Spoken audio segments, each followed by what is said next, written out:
Well, thank you, Chairman Perry. Thank you to all my colleagues for standing here in defense of the American people. President Biden released his budget yesterday.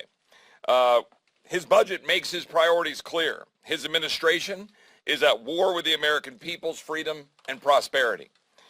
We need to shrink Washington and grow America. His budget would do the opposite.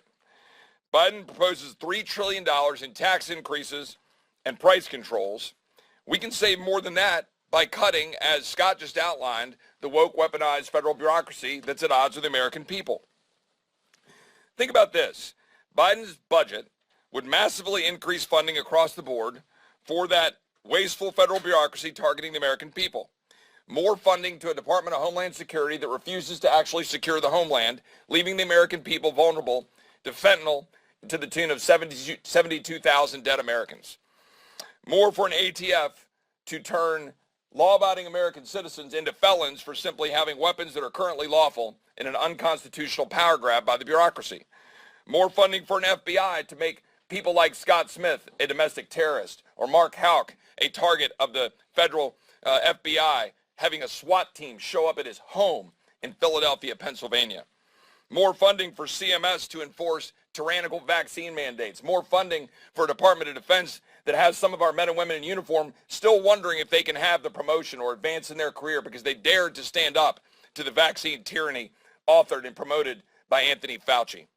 More funding for agencies like the EPA to push anti-human, unreliable energy policies that are sending us backwards, making it harder for us to compete with China. More funding for a woke, weaponized government with government-wide diversity indoctrination. The DEI demands that President Biden literally just ordered by executive order.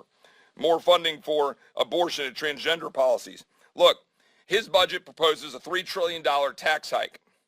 We think we should do the opposite. We think we should be pulling government back, getting out of the way of the American people, letting them create growth and opportunity for their kids and grandkids. And if you create economic growth, you can actually grow out of the debt that we face.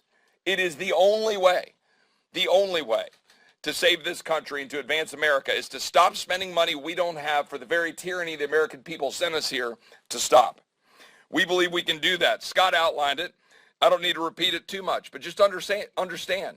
We can save over $3 trillion over the next decade by putting that spending for the federal bureaucracy back to pre-COVID levels. Now I ask you, who among us think that the size of government in 2019 was really small and efficient and effective? Anybody? Anybody want to sign up and say, man, that government, man, they were really nailing it. They were really efficient and effective. How about, is it better now, bloated with all the COVID spending? All we're asking is to take that bureaucracy down the street, return it to pre-COVID levels, and then have a simple growth over the next 10 years and be able to sustain our government at the level it should be and save $3 trillion. President Biden wants to tax us into oblivion, regulate us into oblivion. We're standing against that. And I've got one final point.